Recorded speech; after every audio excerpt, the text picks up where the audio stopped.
Welcome back. Hope you have taken a break. Let us look at part 2 of this small talk on URC. Payments has to be effected without delay. Whatever the presenting bank and receives, it has to be passed on to the collecting bank and the remitting bank for further being paid to the principal. Payments will be made only to the party from whom instructions has been received. Payment if received in local currency. What's the local currency? The collection denominated the currency of the country of payment. What is denominated? The currency mentioned in the invoice and the collection order. If the currency mentioned in the collection order is the country of the payment, then the collecting bank will release the documents only if such payment can be disposed of as per collection instruction. The collection instruction may say, if it is silent, remit to the remitting bank. If not silent, it will say where it has to be remitted, when and how. If that condition can be complied, if the terms can be met, only then a local currency collection, the documents can be released by the presenting bank to the drawee. Foreign currency. What's a foreign currency? The documents are denominated in a currency other than the country of payment, the country where the presentation is made or the drawee is domiciled.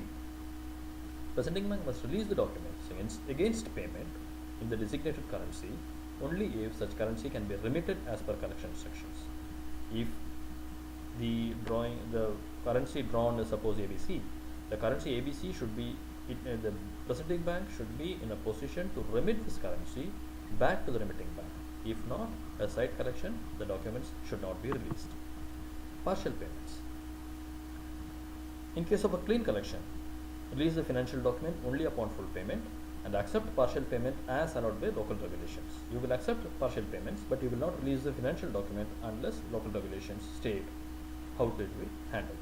In case of documentary collection, accept partial payments only if the collection order allows, and the documents, commercial documents, will be released only upon full payment. Unless and until full payment is received by the presenting bank, document release question does not arise. Article 17 and 18 will also be applicable, that is, the local currency or a foreign currency issues.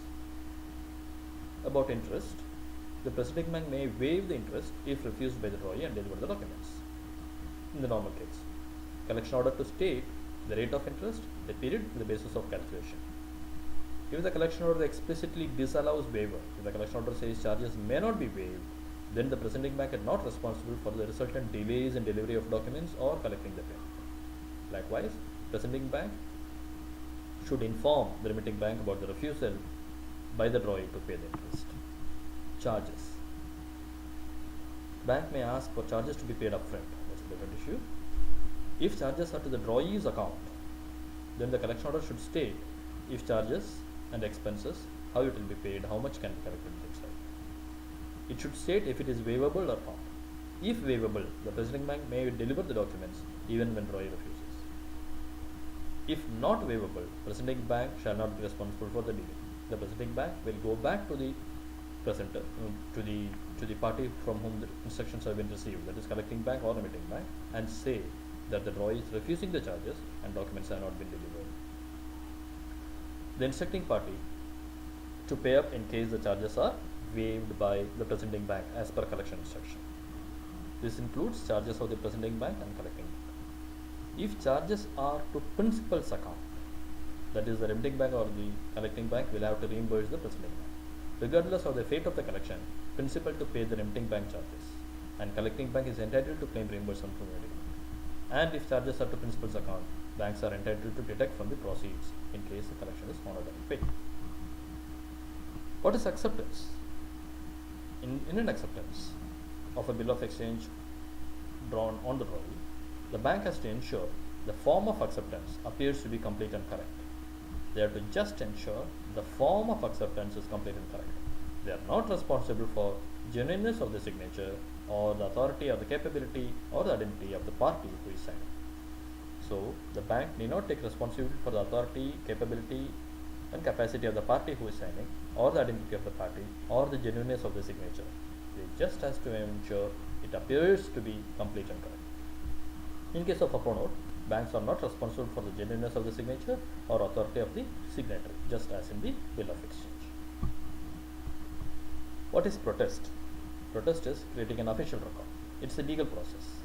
For what? For non-acceptance or non-payment. So that if a bill of exchange is not accepted, there is an opportunity to proceed against in a criminal court using this evidence that it was a presentation dishonored. The collection order should give clear guidance as to whether it should be protested, if yes, how and when. It should also say who will pay the expenses. If it is silent, the instructing party has to pay the relevant cost. What's a case in need? Case in need is a party who is a representative of the principal closer to the domicile of the beneficiary, or maybe the drawee city or the buyer city. What he will do? The collection order will say what are the powers of the case in need and when it will trigger. In case of non-acceptance or in case of non-payment, the collection order may say approach this party for an instruction, and this case in need will have powers to give instructions on these items. For example, waiver of charges. For example, giving a discount, things like that. Now let us talk about the last article on advices. Basically, the collection order should say the method of advice, whether the advice should be sent to remitting bank or principal or to whom it should be sent, the form of advice, all the relevant details and references should be mentioned in that, and the fate of the collection has to be advised, whether the collection can receive, whether they are willing to handle, if they are willing to handle, if it is site, whether they have made presentation for site, if it is acceptance, whether they have made presentation for acceptance, if a draft is to be called for, whether they are willing to handle that, and things like that.